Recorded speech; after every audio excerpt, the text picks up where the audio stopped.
Hey, I'm Danny Gonzales. And I'm Danny Gonzales. Check us out on IndustrialSage.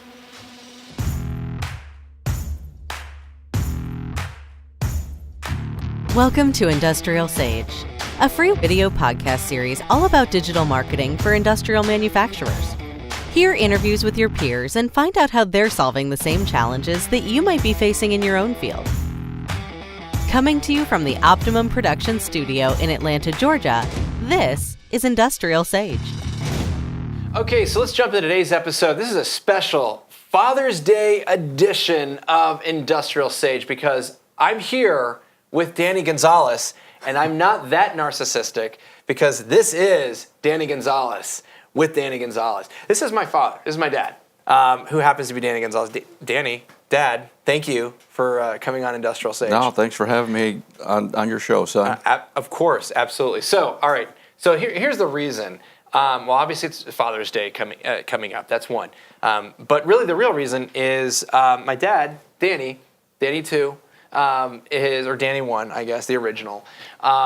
He essentially is an independent sales rep for a lot of different manufacturers. So his company is DMG Architectural Specialists, LLC. That's what I meant to say. Yeah, that's it. So, and so we were talking actually the other day on Sunday. We were hanging out and we were talking about different challenges and stuff. And I said, "Oh my gosh, like I need to have you on here because there's a lot of challenges that manufacturers have. I think working with different independents and vice versa. And I just thought it'd be really valuable to kind of sit down and get an understanding of, hearing like what are those challenges from an independent standpoint that maybe from a manufacturer could learn and say, oh, maybe I should be thinking about this differently. So we can kind of jump into that in a little bit and why that is. But before we get into all that, I'm going to really mess up on this. I don't know if to call you Dad or Danny. We'll see. Whatever you're comfortable with. We'll see what happens. Just tell me a little bit about DMG Architectural Specialists. Like, what do you do and who you focus on and all that good stuff. So DMG Architectural Specialists is a very unique company. Mm-hmm. We are really a solutions-based finished materials resource in that we don't really sell anything. What we're doing is we're bringing solutions to our clients with all the challenges that they face, specifying materials, working with other reps who are just looking to sell them what they have rather than trying to understand what does the client need, what is the right material for the application, is it going to perform? And so we really take a totally different approach with our clients and really bringing them the solutions and just offering help and assistance at the highest levels. So a lot of solutions. So it's not you're selling a widget and you're going to sell that over a million times over. It's something that's going to be highly customized or solution driven, like you said. So all right, the I guess a little other note I want to talk about is I think it's interesting. Tell me a little bit about your background. Like, I want to hear about Hartman Sanders. Like, let's get into all that. So I'm a second generation industry professional. And the way that I was brought into the industry was that I was too hard-headed to go to college. So my father pretty much said, you're going to come to work for me, with me, and promptly handed me a broom, basically, and had to start sweeping out a 25,000 square foot manufacturing space. They were manufacturing custom architectural columns. Had the best name in the industry called Hartman Sanders. My brother worked there. My brother-in-law worked there. All my cousins, relatives. So that's really where I cut my teeth in manufacturing. And then after probably 15, 20 years there, working my way up through the company, then I was approached by a sister company called Dixie Pacific, who promptly kind of stole me away from Hartman Sanders. And through a relationship with the CEO there, finally allowed me to run my own manufacturing company, a very large church pew manufacturing company. And that's really how I cut my teeth, understanding manufacturing. Right, yeah. And so through that whole process of working my way up through production, through customer service, through sales, really gives me a unique position with what I'm doing now because I understand Absolutely, the yeah. manufacturing side, I understand the sales side, and it's all been custom manufacturing and project sales. So I really, really understand both sides of the table. Yeah, absolutely, and so it's super valuable, like you mentioned there.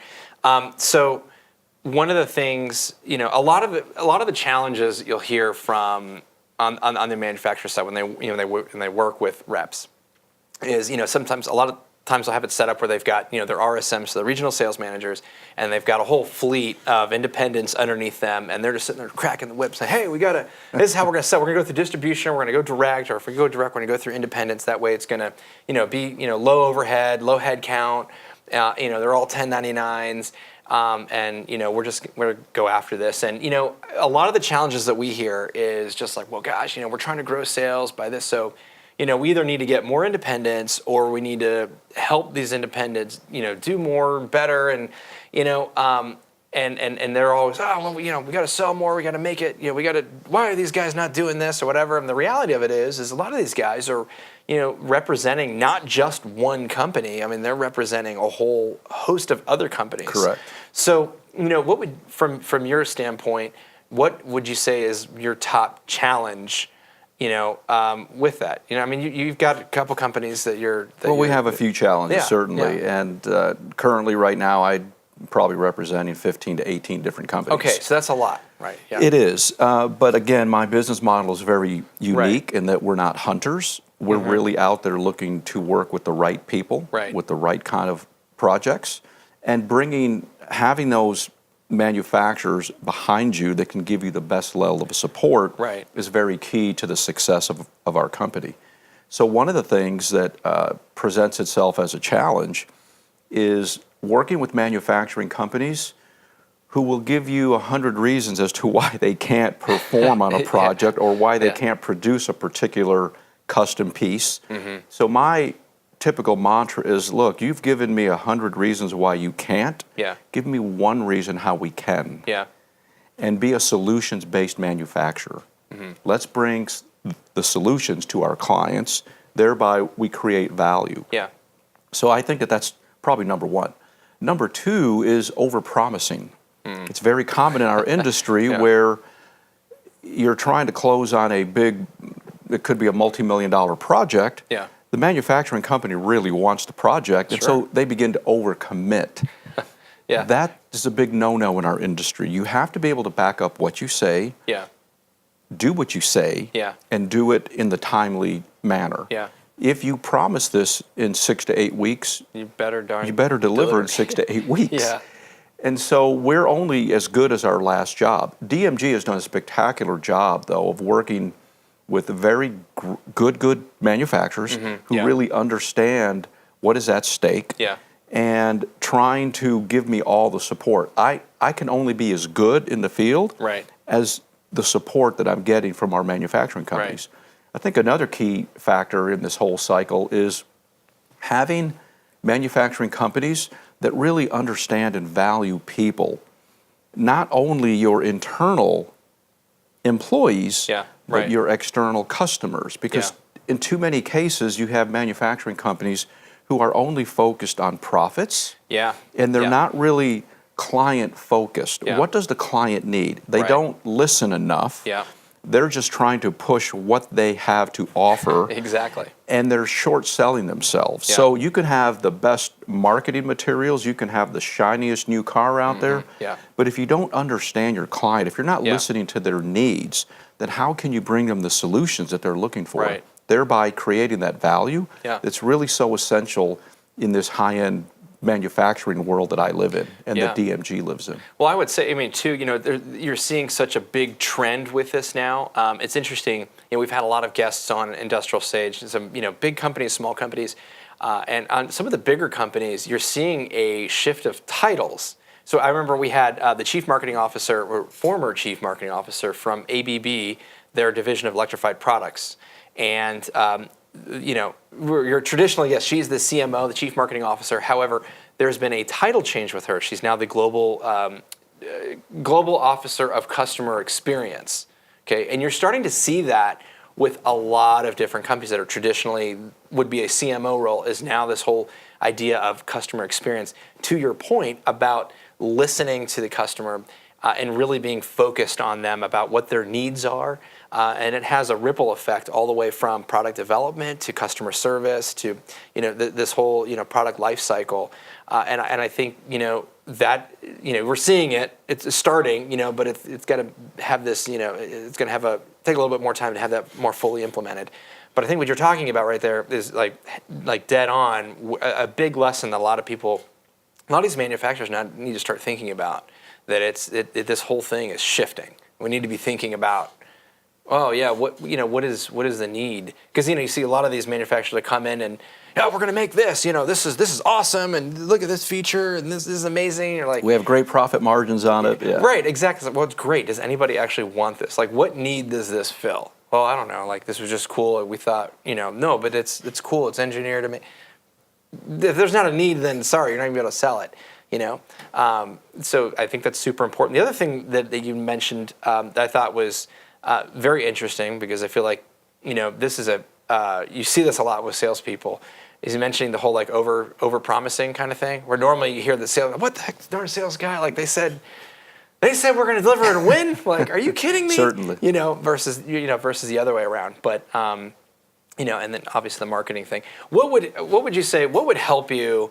From you mentioned support, having a strong support from manufacturers. Whether that's through customer service or the product knowledge. From a sales and marketing standpoint, what support would help you? I think right now what helps DMG the best is having owner involvement. But you're really talking about probably smaller manufacturers. Sure, right. So by design, DMG has purposefully sought out privately held custom manufacturing companies, because DMG really works in that very high-end custom type it's of very work. niche, yeah. Right, it is very niche, and so there's a lot more risks. Yeah. Maximum risk, maximum return. Right. However, it's very important for me that I have a direct connection to the actual owner of the company, and that the owner is involved in the company, that he's not spending 6 months out of the year in the Bahamas on the beach. Yeah. If something goes wrong, I need to be able to pick up the phone, get him on the line, Yeah. and have a decision maker to say, yes, we can make this happen. Right. And really, I think that really becomes key. And then just for them to continue giving me the level of support that DMG requires, not only that DMG requires, but really our whole client base. Our whole client base is so high end. Yeah. And they require that hand holding. They require that human touch. Yeah.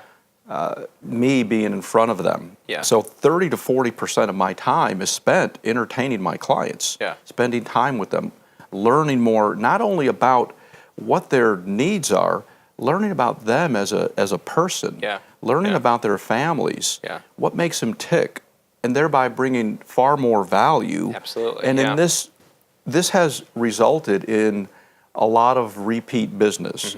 And so that human factor, I think sometimes is getting lost with all the social media out there. Sure, yeah. And so you could say that I'm old school, but it's really the way that DMG has been designed from day one. So this is by design, and that's why DMG was created, is to give a client that incredible experience that they cannot get anywhere else, that the value that we bring to them is greater than their expectation. Yeah. And that's really what we want. We want our clients to look great in front of their clients. Yeah. They don't need to know who DMG is. Yeah, no, that's- And that's really our role here, is just to really do superior work, not good work, do superior work at the highest levels, keep everyone happy, and that will make them successful, which will make DMG successful. And Yeah. so again, you can't undervalue people in this entire mix. Right, yeah. So to manufacturing companies, I would say, take care of your people, invest in them, trust them, especially your outside field guys Yeah. who have that knowledge. They're your eyes and ears in the field. Yeah. They hear what's going on. They know what the needs are. Right. Support them. Right. So, all right. So, from a support this kind of standpoint, practically speaking, what would if you had let's talk about from a marketing and sales standpoint, like just from material standpoint. Do you get? Well, do they give you say, hey, here's a bucket of assets and here's stuff that you guys can use? Like I know you're speccing, maybe speccing this thing for this project, and here's some video content, or here's some materials, here's some case studies that we did from over here, so that you can present this and get this in front of your prospective buyer or whatever, so they're like feel a little bit better about that. I mean, do they have buckets of that stuff? Or? There is some of that available, Mm-hmm. but when you're talking extremely high-end custom type of work, which is what my company's involved in, Mm-hmm. then it really becomes not so important about getting your product specified. Sure. It's going into the project, understanding what they're trying to accomplish, what's Right. the aesthetic, what's the Right. quality, what's the application, is it on the coast, is Mm-hmm. it in a high rise? What are you trying to accomplish? What's the budget? And let's figure this thing out. How can we make this happen? Yeah. What are the appropriate materials? And then, of course, you have to balance that out with the budget. Yeah. Now, some of these projects don't have any budgets, and we love those, but those are few and far between. Love them or hate them, depend. Those are few and far between. Ways. So Yeah, but- really, the way that we're situated in the market is, again, we're just uniquely positioned that we're able to bring an incredible amount of different types of materials based on the application, based on the aesthetic. We also can make certain materials look a different way. We can make a piece of wood look like marble or leather or copper or whatever level of finish. So that's what makes this work so much fun, because it's not work. Yeah, We're just having fun. Yeah. We don't sell anything. We're just helping them to visualize their dream and to keep the spirit of their design intent alive, Yeah. so that a general contractor doesn't get it and just tear it apart and bring in a lot of inferior materials that are all driven by cost. So in that regard, it's just really, again, it's much different. DMG doesn't really travel around with a lot of samples, very few samples. It's all relationship based. Tell me what you need. Yeah. We're going to figure out how to accomplish Yeah. what you're trying to accomplish. Yeah, it's funny about the sample thing, because I remember I was talking with a manufacturer. This was probably about a year ago or so, and they were they're talking about the new marketing materials, whatever. We're going to get all these kits and stuff out. And, you're thinking about like I mean, the reality of it is, it's like if you're repping 15 to 18 companies and you had a sample kit for every single thing, I mean, you have 3-4 suitcases and going around, and You'd be selling things out of your trunk. right. Well, basically. and that's like I think that I want to kind of inspire some manufacturers to be thinking about what else could be helpful for that, because I remember we were talking about that a little bit. It's like, well, yes, you're gonna do this thing, and it's you're gonna have this case, and it's heavy, and it's whatever, and if you've got a bunch of these, they were complaining like, well, I just people don't use them and whatever. Yeah, well, of course they don't use them. Think about it for 2 seconds. If you're going around and you got to meet all these different clients, you want to talk, like, you got to drag all this stuff out there. You're the vacuum salesman that's going door to door, like back in the 1990s or 80s. Probably 90s was probably even too late, doing that, right? But go back to the 40s, and so I think like, we're digital now, right? So what things can you do to be able to help sort of facilitate that? So something that's quick, that can be on your phone, that you can that's something that's going to be helpful to be able to support that sale, right? Right. Right. So, and it just made me laugh. Sorry. No. Well, the market and the economy has certainly changed, and social media has definitely made an impact with the way that a lot of manufacturers are going to market. Sure. Yeah. And for some manufacturers, that works very, very well. Sure. For others, maybe not so well. Sure. And so really, we're just out here trying to do good work and to try to deliver a superior package, whatever that package may be. And so again, that is the beauty of what we're doing, is you tell us what you're trying to accomplish. Yeah. And let us help you, to come up with a solution. Yeah. With the right product. And I think, again, that for manufacturers who are really vested Yeah. in this market, go meet with your clients. Listen to what they're trying to accomplish, not Yeah. just right now, Yeah. short term, but long term. Where are Yeah. they trying to get to, Right. and how can you help them get there? Right. How can you do it better than anyone else out there? How can you do it faster than Yeah. anyone else out there without compromising quality Yeah. and without gouging them? Because I think that that's awful in our marketplace too, is that because our economy is hot right now, Yeah. that there's a lot of projects being overpriced because people can get the price, but that's not fair. Sure. So treat people the way that you want to be treated, be fair, be honest, and it'll all come back to you, Yeah. and you'll be incredibly successful. No, it's great stuff. You know, one of the things we talk about all the time on here, you mentioned, you were talking about just like listen. Again, we've talked about it a couple times, but listening to your customer, and I think that it's having the alignment really between that sales and marketing or whatever that message, and because a lot of times, you know, sales is over here, marketing is over here, and, you know, they're doing two totally different things. You know, one of the things we always talk about is saying, look, when people, you know, need to figure out the message or where they need to go, you know, start talking to the salespeople because they've got their ear to the ground. Like, they know what the challenges that the existing customers have and the prospects do. And if we're just siloed, just like, oh, well, you know, we think, you know, today's blue, whatever. Like, no. The reality of it is like, no, this is why, you know, company A or person A bought from us, and here's why they didn't, you know. And then when we start seeing that over and over, you know, here's, similar reasons why they bought over here, similar reasons why they didn't. We should probably listen to that and adapt to it. So. Without fail, Yeah. fail. Again, in this economy, you have to be smarter, you have to be faster, you have to stay in front of your clients. Because if you're not staying in front of your Somebody clients, else I is. assure you someone else is. Absolutely. No, that's a super great point. So, all right, well, Dad, thank you so much for coming on. Thanks for having IndustrialSage. me. Yeah, absolutely. So if anyone would love to reach out and learn more about you, what's the best way? They can reach me through my website. That's www.dmgarchitectural.com. Perfect. All right. So any questions about that, or maybe you're working with a lot of custom manufacturers? Yes. Assuming it- all custom. You can take a look and check that out. So thanks again. Thank you. Thank you very much. Appreciate it. All right. Okay. So listen, another great episode.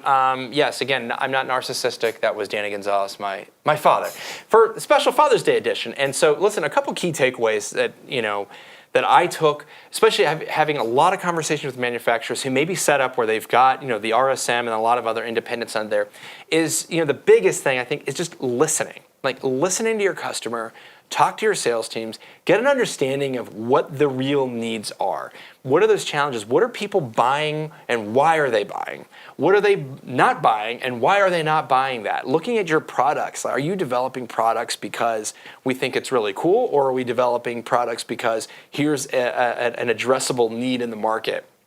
And being able to help create that support for your sales team, whether that is the customer service support, whether that's from a marketing standpoint, whether that's from just from a product and implementation standpoint. A lot of things to unpack here and to think about. So thanks again for checking out today's episode. I hope you enjoyed it. If you have any questions, I'd love to answer them. You can reach out to us at industrialsage.com/questions. If you're listening on iTunes, we'd love a review. Share the love on social media. And that is it for today's episode. Thanks for watching. I'll be back next week with another great episode of Industrial Sage. I'm tired. Take it easy. Have a good one. I'll see you next week. Bye.